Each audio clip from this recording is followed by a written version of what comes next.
Hello, everyone, and welcome to Slash Film Daily for July 20th, 2017. This is Peter Sciretta. This is the daily podcast of SlashFilm.com, where we bring you the latest news from the world of television and movies. On today's show, we are live in San Diego for Comic-Con. Jack Giroux will come on and talk about entering the world of Blade Runner. And in the news, we will be talking to Jacob Hall about the plans for the Spider-Man sequel, who's going to direct a new HBO series, which is drawing a lot of controversy from the creators of Game of Thrones, and Christopher Nolan's thoughts on Netflix, as well as a Mega Man movie from the directors of Catfish, and Sony's plans for the future of the Spider-Verse. Right now with me, I have managing editor of SlashFilm.com, Jacob Hall. How's it going? It's going okay. My feet hurt because Comic-Con. Yes, you were just at a Game of Thrones exhibit that is outside the convention center. What can you tell us about that? It's pretty fun if you're a Game of Thrones fan. A lot of photo ops, a lot of cool interactive video experiences. If you're going to wait a few hours for it, I wouldn't recommend it. But if there's a short line and you're a huge Game of Thrones fan, it's a pretty cool little thing. Yeah, so if you want a photo on the Iron Throne. Yeah, the Iron Throne, the Dragonstone Throne, a swerving GoPro will film you swinging a sword at a White Walker. It's just a lot of downtime. Bring a friend. Be prepared for a wait. And know all you're getting are a series of photo ops and not anything mind-blowing before you get in a long line.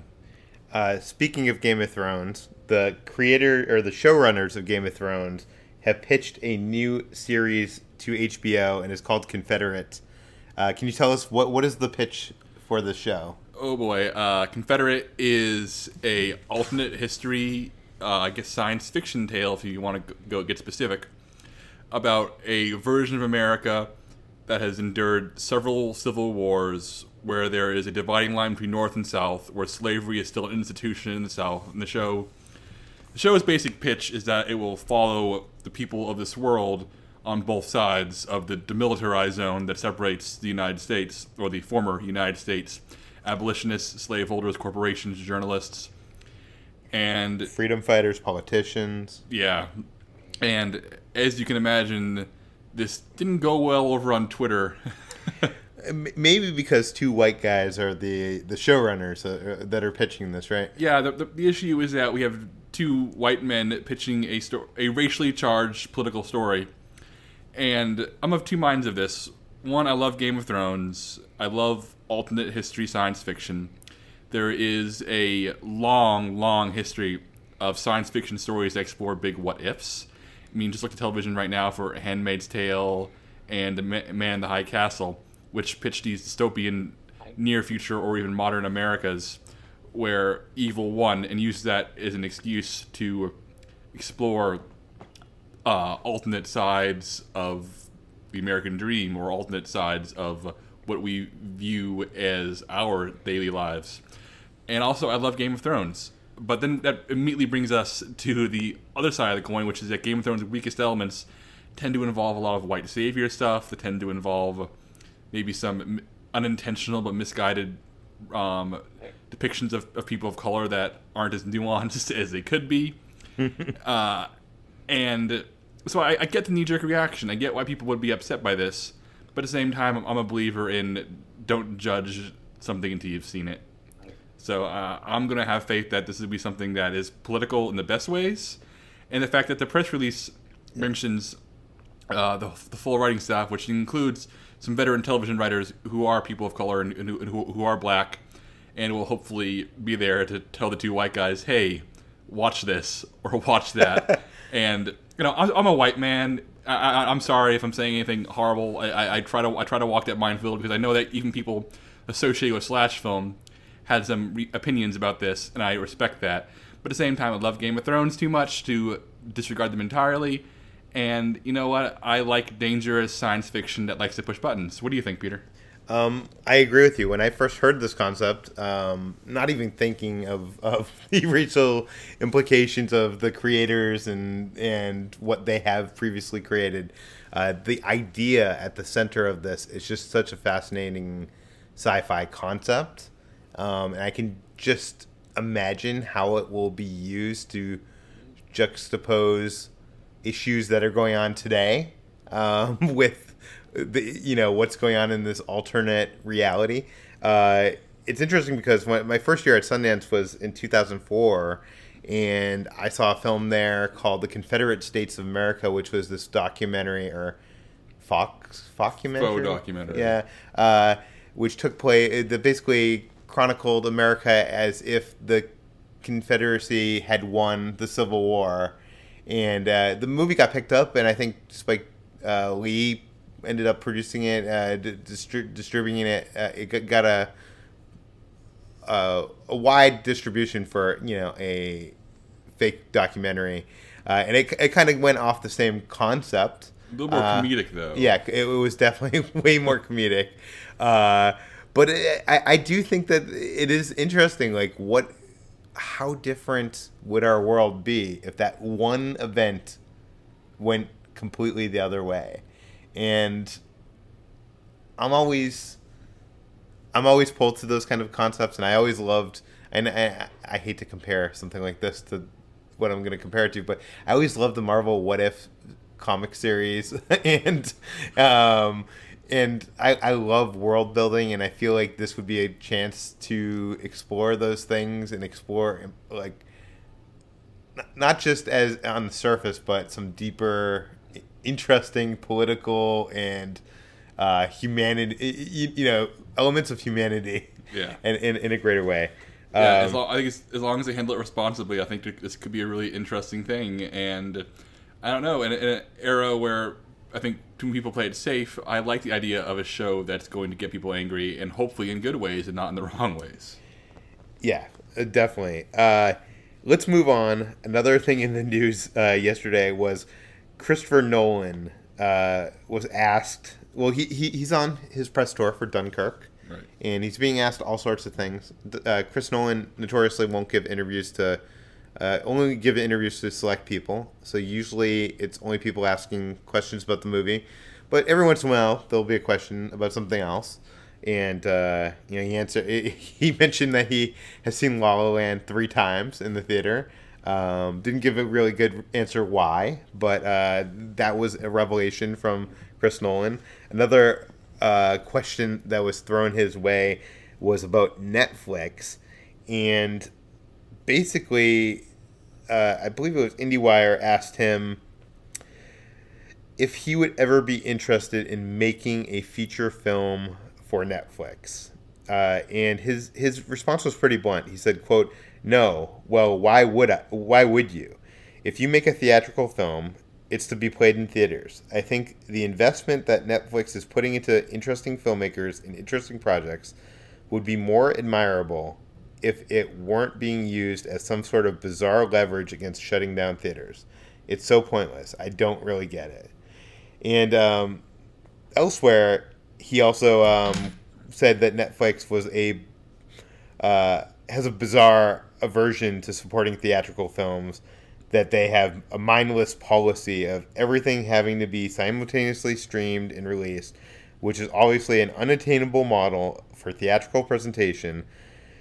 So they're not even getting in the game, and I think they're missing a huge opportunity.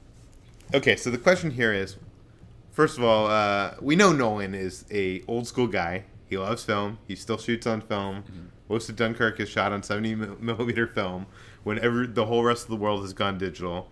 And, he's, while everybody else wants to go the VOD model, he still is touting the theatrical experience. But is Netflix the end of the theatrical experience? Like, I don't see that as the definitive, like, Netflix is anti-theatrical, because I've heard Netflix head say that they would love to release their films day and date theatrically and on the streaming platform at the same time. But is that, what do you think? What do you think about what Chris Nolan is saying here? Christopher Nolan is both incorrect and correct, in my opinion. he's correct in that we should be preserving the theatrical experience. Movies like Dunkirk do deserve to be seen on the big screen. But I think he's also maybe not quite taking into account the full picture that not everybody has access to a 70mm IMAX theater to go see Dunkirk the way he wants them to see it. Small-time filmmakers whose movies will never be seen on the big screen are suddenly well-known because of Netflix. I mean, let's look at just a random example off the top of my head. Ava DuVernay made a documentary called 13th last year. More people saw 13th through Netflix than ever would have been seen if it had been released theatrically. And Netflix is one of the most powerful places to launch indie filmmakers and small films. And, well, yes, Christopher Nolan's correct. Movies that he makes deserve to be seen as big and as loud as possible.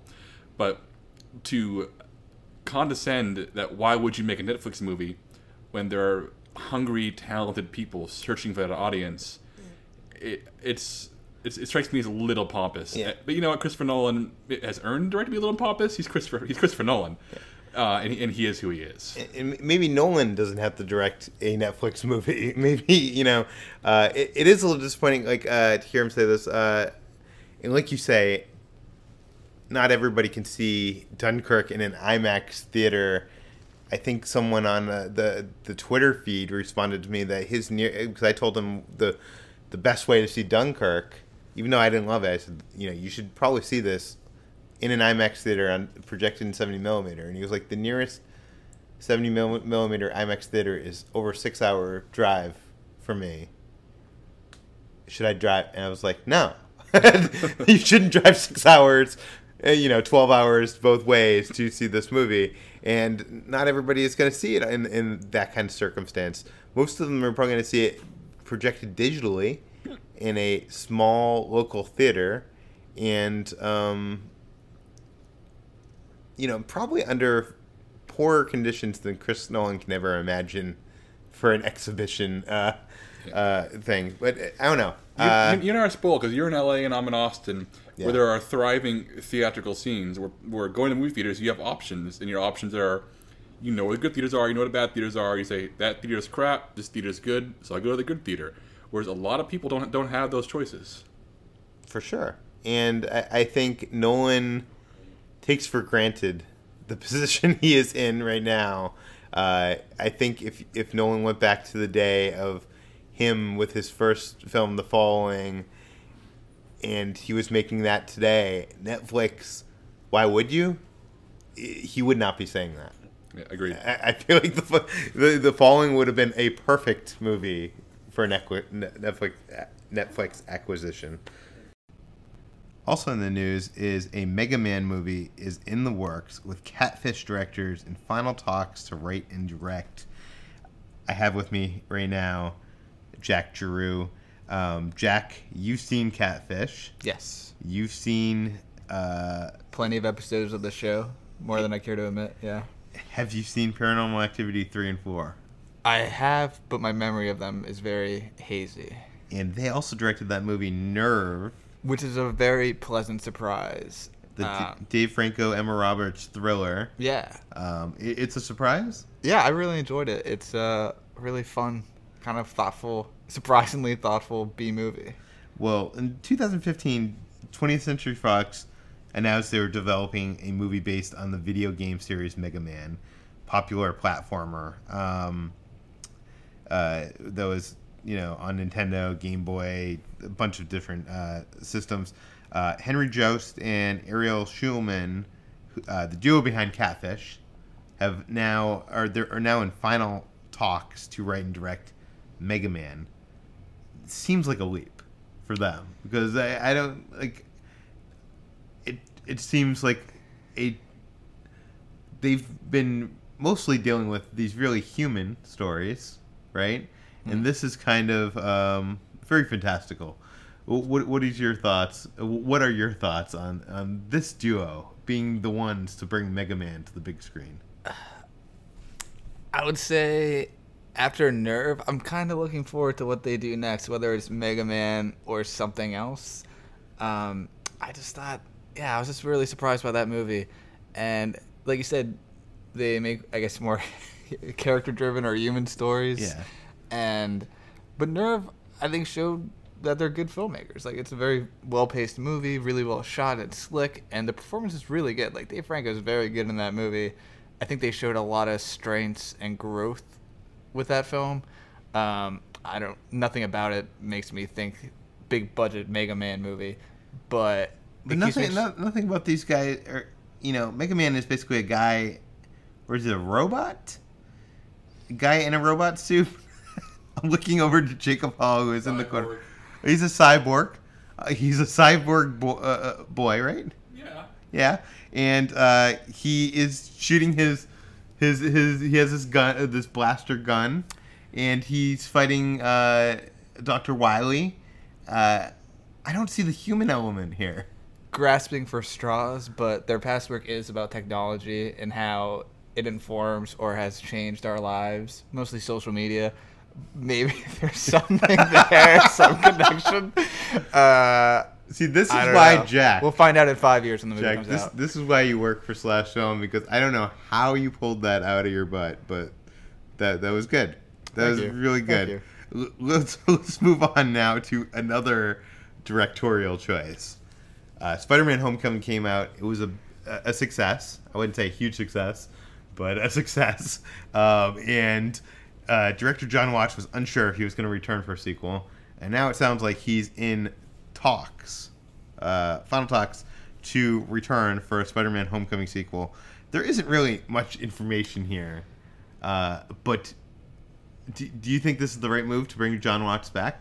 Yeah, I think definitely. I think he washed the taste of the Amazing Spider-Man movies out of our mouth, and he changed the tone, established a really good tone, got a great cast together. He got so much right with that movie that I think it'd be silly not to ask him to come back. I think it is silly not to ask him, but I'm surprised he's coming back, because he seemed like the kind of filmmaker that would want to go out and, his debut, Cop Car, is such a great movie, and I get the impression that he wants to make, other films that are not superhero movies. Less cooks in the kitchen. Yes. Yeah, but I guess the thing I liked about Spider-Man: Homecoming is that it had a lot of the qualities I liked about Cop Car. Like, seeing that movie and the new Spider-Man, I could see that, they're from the same filmmaker. So I would say, I guess his voice was there. Yeah. And it kind of felt like he got to make a movie he wanted to, and it just happened to cost $150 million. Yeah. It's also interesting because Marvel, they've done 10 years of movies. I think they're like at 20 films or something now, and there's only been a few times that they've brought back a director. Again, Joss Whedon, Avengers, he did Avengers 2, the Russo brothers, Captain America 2, 3, and now actually 2 Avengers movies. Let me ask you though, do you know who, is it Sony or Marvel that'd be calling the shots on this? On who that's should a good return to question. direct? From what I understand of the deal, it is Sony is giving most of the creative control over to Marvel. Marvel is doing most of the production, and Sony is handling the marketing and distribution. That's not to say that Sony doesn't have a say. Yeah. Because it definitely seems like they do have a say, but I don't know. It seems like Marvel is calling the shots, to me, at least. Yeah, I have no information on that, but I do. I do think that. He did a good job. I would want to see what he'd do, especially if it's still in high school. And the movie, I think, is scheduled for 2019, and with that cast, you could easily do high school. And I'd love it if they actually empathized more on that in the sequel. Because to me, that movie's at its best when it's a high school movie, not a superhero movie. Oh, for sure. And I know that they wanted to have these big tentpole action moments, like the Washington Monument and the Staten Island Ferry and the jet scene later on. But I would much prefer a sequel. They kept on calling, John Watts kept on calling Spider-Man: Homecoming a ground-based, movie, and I wish they stuck more to the ground. Like the scene with the chase scene through the suburbs. Yeah. Like that, I would have liked action more like that, more personality, less scale. Yeah. I hope in the sequel they stick with a villain that isn't going to these big gigantic monuments, and it keeps it more. I would have loved to have seen the final battle take place at the homecoming dance, and in a world where all the superhero movies and all the blockbuster world is at stake. I kind of love that, Ant-Man had this, climax that was in the little girl's bedroom, and I want more of that. What I definitely want is, the third movie or fourth movie in this iteration to be a college movie. I would love from them to going to making Spider-Man high school movies to Spider-Man college movies, and then maybe he goes to get his master's, and they keep going. So it's going to be Spider-Man and Peter Parker goes through high school and then college. Yeah. Yeah. This is why Jack works at Slash Film and not at Marvel. That's why Peter pays me the big bucks. Okay, lastly, Sony... I think that's a good idea. I'm not sure it's a good idea. Sony has talked about their plans to handle Spider-Man Expanded Universe. They're in an article with Variety. You can go to slashfilm.com and read basically the Cliff Notes version of it.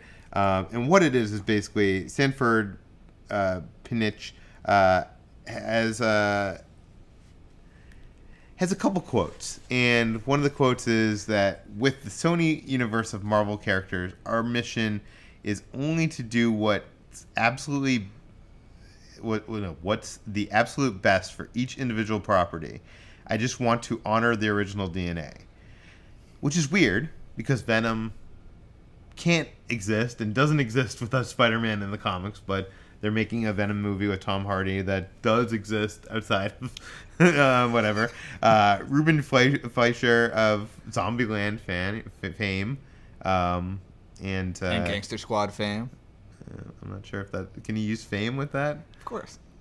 Is it fame? It's in fame. It's a in movie fame. people know. Yeah. And according to this article, basically the pitch for this movie is describing a spin on the horror movie genre. And it's kind of like what you'd expect from directors like John Carpenter or David Cronenberg. Not Ruben Fleischer. But with more pop and fun. Yeah. That's what they said, with more pop and fun. See, that's the Ruben Fleischer part. More pop and fun. So, what, he says there's dark elements of Venom, and he has a wit that has always appealed to him. It basically seems like they're trying to make The Thing with Venom. They're basically trying to use a Marvel property to make the space set kind of like horror film. Which I think sounds kind of cool if you're going to take a superhero or an anti-hero to a genre. Horror kind of sounds like a different idea. Yeah. I mean, it's not a bad pitch. It's weird, though, taking in that territory. Like, Ruben Fleischer is just not a director I associate with dark material like that. I mean, 30 Minutes or Less is kind of a dark comedy, but... Zombieland's kind of dark comedy. Yeah, but those are also very... as dark as they can get, like Fred Ward getting shot in 30 Minutes or Less. They're still very commercial, appeasing movies. Yeah. They're not really, like, challenging anti-hero movies or dark, and I guess in overt ways. Yeah, it does seem a little odd. Let's talk about their other movie that's in development. That's Silver and Black. Silver and Black centers on a mercenary known as Silver Sable and the jewel thief who operates under the alias Black Cat. The director of Beyond the Lights, Gina Prince. By the way, I think. Yes.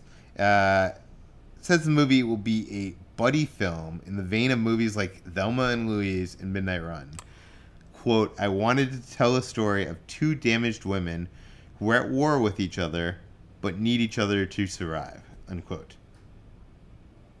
What is your impression of this movie? Because this sounds like unlike any superhero movie I've ever heard. Knowing practically nothing about the characters, but her as a filmmaker, the way she describes it, that excites me. I mean, I love Beyond the Lights and Love and Basketball, and just the intimate relationships at the center of those movies make me think what she's saying is legit. Like, I think she could bring a more personal element or make a relationship that just feels a little bit more real in a superhero movie or comic book movie. So that really interests me. You know, I really don't like this Spideyverse without Spider-Man idea. I wish Sony was willing to cooperate with Marvel and, operate within the MCU and have Marvel produce these films. But they are taking kind of Marvel's pitch. Kevin Feige for years now has kind of pitched that his superhero movies are not superhero movies. There isn't a superhero genre. That he is making, Captain America Winter Soldier is a conspiracy thriller. That Thor is an epic fantasy film. That, Spider-Man Homecoming is a coming-of-age high school movie. And I think Sony is copying that. And it sounds like at least they're getting that right? Well, we've always seen one of the movies, so we're not sure if they're getting it right. Yeah. I mean, it just, in theory, it sounds like these ideas, in theory, sound cool. It's just, as a fan, I wish they existed in the same universe.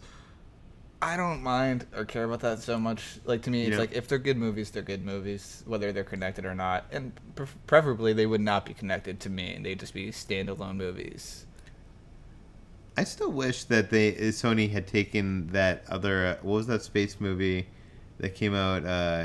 Life, and it had made that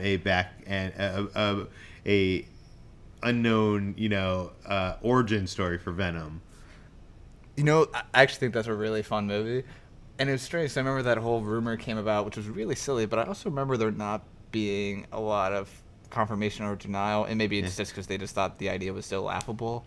But when you watch that movie, you do think, I could see how someone maybe at Sony would put 1 and 2 together and think, like, maybe we should branch this off or turn this into Venom. Well, you can read the whole article on slashfilm.com. It's from Ben Pearson, who has been kicking butt while we're all at San Diego Comic-Con waiting in lines for Hall H. Ben Pearson has been bringing it home, covering all the news. So you can head to slashfilm.com, read that article. You can read all the news on slashfilm.com.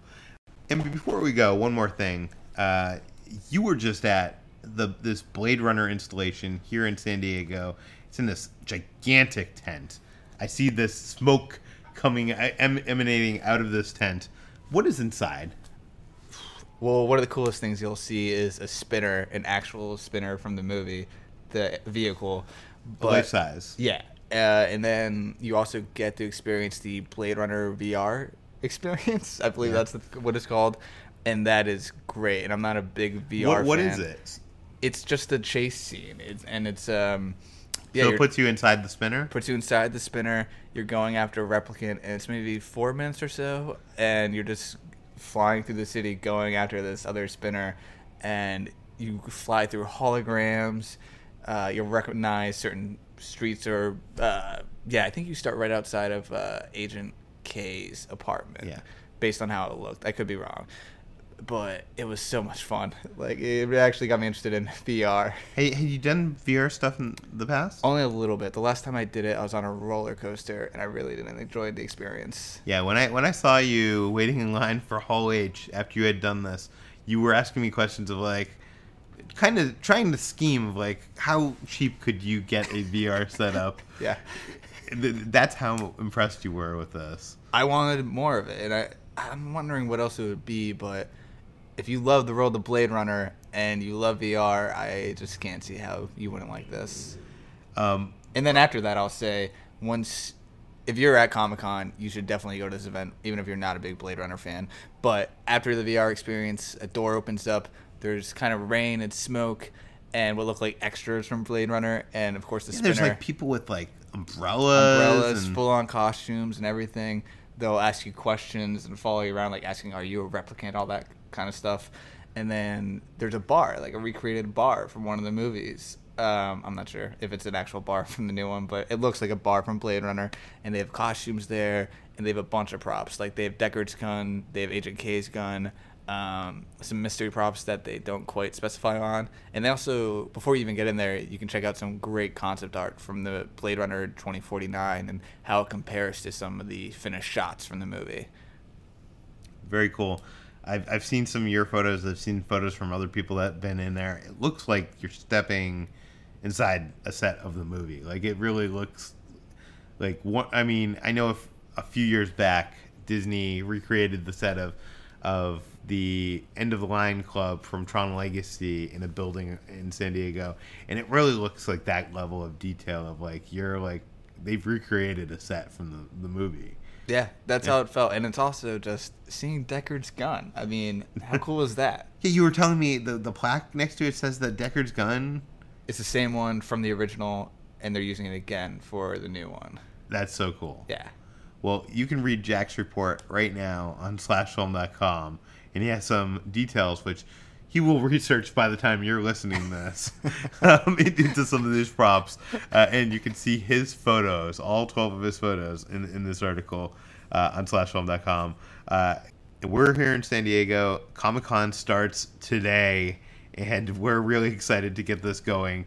So keep checking back with Slash Film for more on all the developments coming out of Comic-Con, and we will be recording these daily and giving you the updates of what is going on here in Hall H at Comic-Con.